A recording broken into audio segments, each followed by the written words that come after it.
Hey, it's John Lee Dumas of EO Fire, and it's the Entrepreneurial You, the show for dedicated and passionate Caribbean entrepreneurs seeking daily inspiration, brought to you by author, speaker, and award-winning entrepreneur Heneka Watkis-Porter.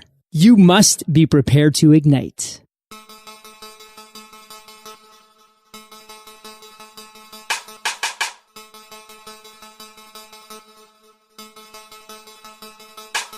Coming up on this episode of the Entrepreneurial You. Commitment is doing the thing you said you would do long after the feeling that you've said it in has left you. Welcome back to the Entrepreneurial You. I'm your host, Heneka Watkis-Porter, a dynamic, transformational speaker and leader with over 15 years of experience in entrepreneurship and business development is today's guest. She has a unique ability to go into an organization and increase productivity through goal setting, as well as through her excellent money and financial management skills. This has made her highly sought after in corporate America. So without further ado, I'm talking about LaToya Fonville. She is the CEO of LaToya Fonville International. Welcome, LaToya, to the Entrepreneurial You. Thank you so much, Heneka. I'm so excited to be a part of the Entrepreneurial You. I think it's an amazing movement that you have going on. Thank you so much. Before we get into the heart of the matter, I have a fun question for you. If you could be in the movie of your choice, what movie would you choose and what character would you play? The Pursuit of Happiness. Which character would you want to play in that movie? Will Smith. I am sure, right? Who wouldn't want to play Will? Awesome. Why would you want to play Will, though? It's a realistic depiction of the struggles, the hardship, the disappointments that you go through as an entrepreneur. Will Smith, perfect in that movie. He just depicts the drive that you need in order to be successful. You have to be relentless. You have to be diligent. You have to persevere. You have to endure. You have to overcome. You got to overtake. There's some giants that you have to face when trying to pursue destiny, because God has a plan for each and every one of our lives, but the enemy also has a plan, and his plan is to steal, kill, and to destroy our destinies. And when you want to pursue happiness, when you want to pursue that thing which you've been created to do, you're going to have to face a lot of giants. You're going to have to go through some setbacks, some hardships. So I think Will Smith in The Pursuit of Happiness would be the perfect person to describe me. So you are an expert in financial and money management as well as goal setting. We're going to be talking about first goal setting. Tell us why we even need to set goals to begin with. Well, the Bible says, write the vision and make it plain. And, you're going to find me going back to the Bible a lot because I kind of titled myself as a kingdom entrepreneur. And a lot of the foundations and the principles that I use and how I've established my business has been on the word. So you're going to find me a lot in this call going back to the Bible. In Habakkuk, it says to write the vision and make it plain. If I'm going to go, I live in the United States. If I'm going to go from New York State to California, which is on two opposite ends, I have to have a goal. I have to have a roadmap. I have to have directions. And when you set a goal, you have to begin with the end in mind. And so if I'm going to go from New York to California, I know my end destination is California, but along the way, I'm going to need some steps to take me to that destination. So it's so essential to set goals because, one, we know where we're going, but if you don't set goals, it's the little steps along the way that will take you to your end result. Okay, so if you're going from the Negril to Moran Point and you never did that journey before, because when you set goals is because you're threading in unfamiliar territory, and so you need to know where I'm going. You need to know that, on my destination, there's going to be some detours. But I know that although I have some roadblocks, I have some detours, I have some setbacks, there are going to be accidents along the way. I have a GPS to tell me what my next step is. So if you're living life without goals, if there's a saying, if you fail to plan, you plan to fail. Goal setting is everything for me. And not only do I goal set in business, I'm goal setting for my family life, for my health, for my career, for my attitude, for my relationships, for my ministry. I goal set in every area of my life. What areas of our lives do we need to set goals for? Every area of your life. Before I got married to my husband, right? We literally sat down and we went through a roadmap that this is the vision that I see for our household. And he had, of course, his vision, and we came together and we set goals on this is what we expect to achieve at this time in our marriage. 20 years from now, this is our expectation. You have to set goals if you want to be successful in every area of your life. Every area that in your life where you don't set goals, or you don't have a vision statement for that, expect confusion, expect hardship, expect frustration. You mentioned vision statements. How important is that in the goal setting process to have a vision? Like you said earlier, write the vision, make it plain. But how important is that as a first step in the goal setting process? And what does the process involves really? The Bible says without a vision, people perish. And really, we die. And part of what I do is I help people who feel stuck on their jobs, people who are aspiring entrepreneurs and visionaries, people who have a vision to go from stuck to unstuck. And unfortunately, 97% of society, they have these dreams, but they don't have a vision statement. They don't see how it can come to pass. And so they prostitute their talents, as I like to say, on a job that doesn't fulfill them. And so if you don't have a vision, you're going to die. And I'm not talking about a physical death. Hopelessness is death. When you're living life just to pay the bills, to run that cycle, I get up to go to work, to come home, to watch TV, to go to sleep, to get up, to go to work again. And it's a cycle and you're not fulfilling purpose. God created each and every single one of us with a unique assignment, a unique calling. And if you're not fulfilling that, if you don't fulfill your purpose or your vision, you die. And that's why it's so essential. It's so important. For optimum results, how do we set goals really? All right. I like to go with the SMART system. It's specific, measurable, attainable, realistic, and time-based. And first off, when you set a goal, you have to be specific. So let's go with, say, for example, I'm setting goals for my finances. All right. As a coach, helping people who says, you know what, I want to start a business, but on my job, I only make this amount of money and I can't do it. It's not possible. It is possible. All things are possible to those who believe. So if you're setting financial goals, you want to be specific. So you want to say, you know what, a goal to set that's realistic, that's measurable is, okay, I want to replace my monthly income and I want to bring in $600 a month. All right. So that's a measurable goal and it's an attainable goal, because if I went from making $600 a month to go to and say, you know what, I really want to make $10,000 a month, you've set yourself above your belief level and you're setting yourself up for failure. Exactly.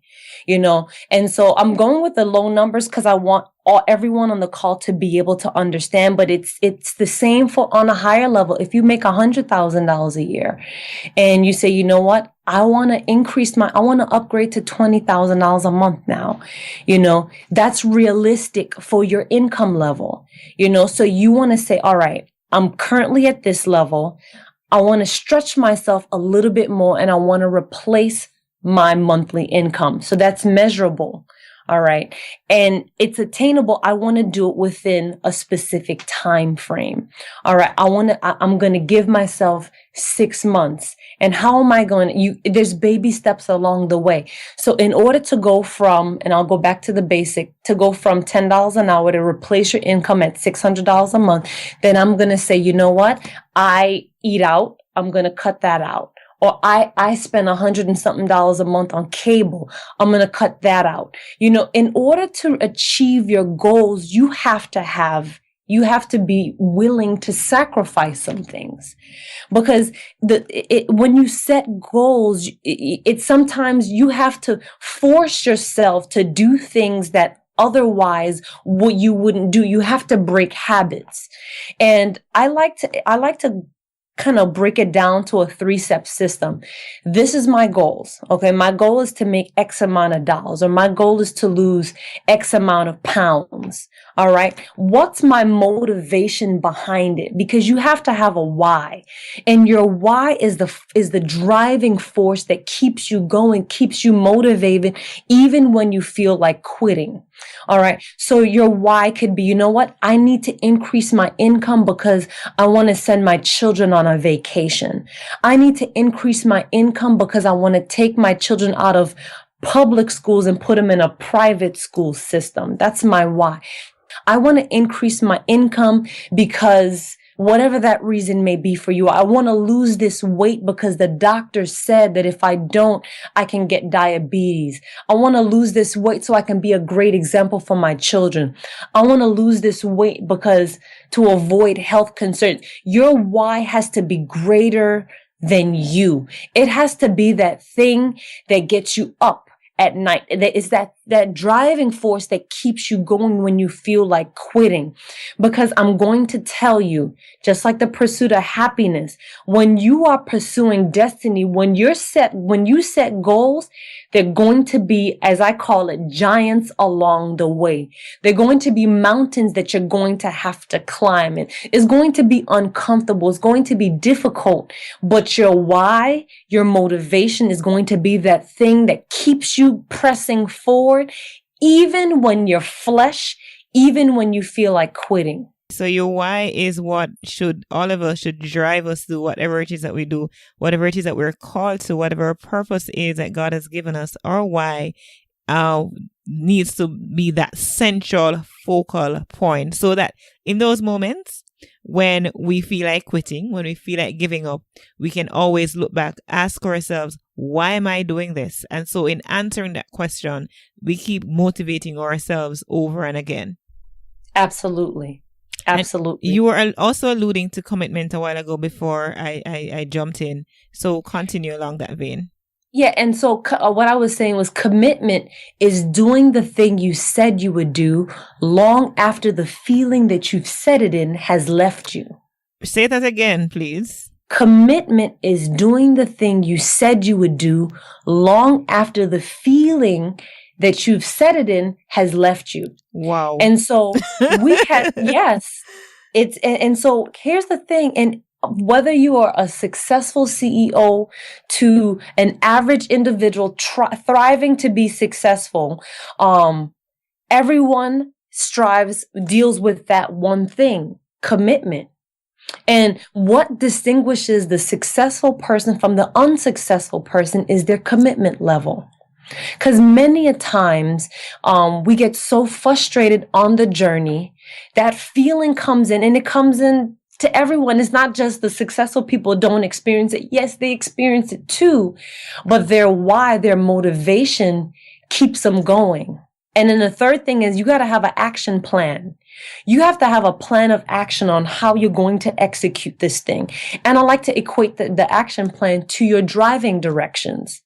That GPS, now it's a GPS, but back in the day, we would go on to, in the States, we have this site program called MapQuest. You go on to MapQuest and you would print out your directions. You would put your beginning destination and your ending destination, and it will give you step-by-step directions on what you need to do to get there. You know, now we have GPSs, and say on your journey, there's a detour because there is construction happening on the road.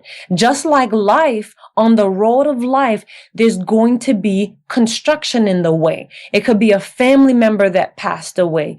It could be a child going through a health issue. It could be a bad report. It could be an unexpected job loss.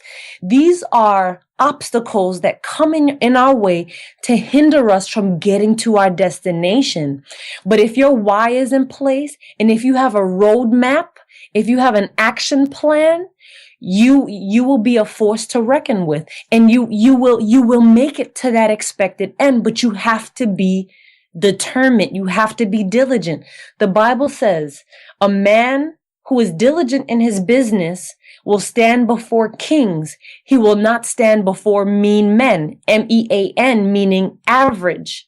If you want to stand before kings, if you want to be great, if you want to be successful, you have to master diligence. And mastering diligence, yes, you gotta crucify the flesh. There's days when you're not going to want to get up and go into that business. And Heneka, and I know at one point you owned a brick and mortar, Patois Prowl was in a business. Right. Tell me something. Were there days that you were sick? Oh, yeah. And you didn't feel like going to work, but you still went to work? Oh, yes. I had to keep were going. There were days, exactly. Just like that bodybuilder in the gym, or just like that thin person. I'm pretty fit. And so I remember in college, people saying, Toya, why are you going to the gym? You're already small. I have to go to the gym to stay small. It's a commitment. You understand? So so that's why goal setting is everything. Okay, so we move on now to financial management, money and financial management. No, nobody wants to discuss money management. I mean, it's one of the number one thing for breakup in relationships and so on. Talk to us about what are some of the considerations that we need to bear in mind when we are talking about our money, whether it be in our businesses or our very own personal lives. The Bible says money answereth all things. On the earth, in order to maneuver, in order to get things done, in order to make things happen, you need money. And unfortunately, our educational system does not teach us how to handle or how to manage money. And, but it's so essential that we know how to effectively handle and manage it in order to successfully maneuver through life and live comfortably. And so one of the main things is saving. And I live off of the principle, you pay God, then you pay yourself, and then you save a portion. So 30% of my income off the top is taken off. 10% that goes back to the Lord. Another 10% that goes to me in one of my bank accounts, and another 10% that goes into a savings untouchable account. So I have two accounts that I really don't touch. One that the second 10% I put aside for investments, and the third 10% I put aside for emergencies. Whether you're making, and I go back to the $10 an hour, because you have to start somewhere in order to get to the millions. Even at a low level, if you're saying, well, I'm not making enough money to pay all my bills, if you don't discipline yourselves to the habit of putting aside that 30% off the top, you'll never get to the million. I just completed reading The Richest Man in Babylon. Similar principles for those who may be saying, yes, I have attempted, to be prudent with my money. I have made several steps, and every time I try, I seem to be failing. What happens, LaToya, when we, for some reason or another, deviate from that goal that we would have set in terms of handling and having proper money management? Whenever you set a goal and you deviate from it, a feeling of failure comes in, feelings of inadequacy, and then from there it's more like, I can't do this, forget about it. But the Bible says a wise man, a righteous man falls down, but he gets back up again. Here's the thing. You're going to mess up. You're going to make mistakes. Things are going to happen that's going to cause you to deviate from the plan. It's okay. Don't make a habit of it. If you deviate from the plan, get back up, go back to your goals and say, is this realistic for me? Is this attainable for me? And if you agree that you can handle this, then go right back to the goals that you set for yourself. Forgive yourself for that mess up and just go back to it and do it and start over. That's the problem. Most people, they set the goals, they fall short, and then they feel that feeling of I'm not capable comes in, and then you don't do anything. And so that's why I think it's important, as you alluded to earlier, that we take small steps. You don't take those or make those big goals, set those big goals, and then 2 weeks down the line, for one reason or another, you fall off and you become so discouraged that you don't want to get up, brush off, and go again. So it is important that whatever goal we're setting is that they be SMART goals, that they be specific, that they be measurable, attainable, realistic, and time-bound. Many people say, oh, someday I'll lose the weight. Or one day I'll. Show me one day I'll, or show me someday on the calendar. Because if your goals is someday or one day, you'll never get there. And so it's so essential to put a time frame on your goal. So if you say, you know what, I want to save up $600. You map out that goal and you put a realistic time frame that's doable for you. Okay? You got to put a time on it. And sometimes God will cause us to set supernatural, some goals that will stretch us out of our comfort zone. One of the goals that I had set for myself was, that by the end of 2017, that I would financially be in a position to make $100,000 a year from my businesses. All right. Now it's realistic because my husband and I own 3 businesses, each bringing in sizable amounts of money.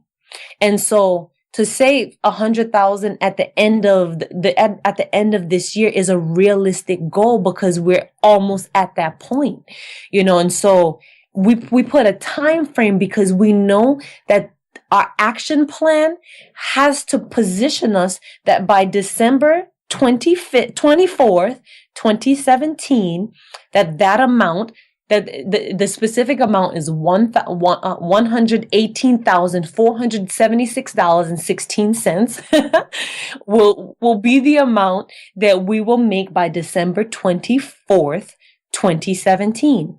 And we have goals in each of our businesses to help that come to pass. LaToya, before our pre-interview chat, you had mentioned about a giveaway that you have for our community here, or peak performers. I'm going to ask you to share that. All right. And actually, it's perfect timing because what I'd like to offer you is my 5 Keys to Wealth Creation series. And one of them, I go into detail about vision, about having a plan, and I kind of go into detail and I touch on all the things that you need in order to create wealth in your life. Because it's so important that, and I always go back to the basic, because I always go back to the beginning, because you have to start to get to that place. And so whether you are just, at minimum wage or whether you are successful, you want to be wealthy in every area of your life, not just financially. And so what I'm giving to you is the 5 Keys to Wealth Creation series, which I've given you some tools to jumpstart your life and to activate you to be in a position to create wealth in every area of your life. And the way you can access that is you can go to my website, which is www.LaToyaFonville.com. And my name is spelled LATOYA. And last name is F as in Frank, O, N as in Nancy, V as in Victory, ILLE.com. And share with us your social media pages as well. You can reach me on Facebook, Twitter, and Instagram at LaToya Fonville INTL. LaToya, it has been a pleasure talking with you, having you share on this program with us, the Entrepreneurial You. Our community, I'm sure, was inspired and would have learned applicable tools that they can apply to their situation, their lives, whether or not they're in businesses, whether or not, they are preparing to become entrepreneurs, whatever it is that they're doing right now, would have added some benefit to them. So I want to say thanks to you for that. Heneka, thank you so much. It's always a pleasure working with you. You are so amazing, everything that you're doing. And I know that this community is blessed just because of all that you're doing. If you've enjoyed this free podcast, please show your love and support by heading over to HenekaWatkis-Porter.com and click in the subscribe in iTunes button. Leave your rating and review, and hopefully you will leave us a 5-star rating. We would really love that. Thank you to our peak performers for tuning in. Until next time, I'm Heneka Watkis-Porter. Remember, you were born to win, but to be a winner, you must plan to win, prepare to win, and expect to win. Walk good.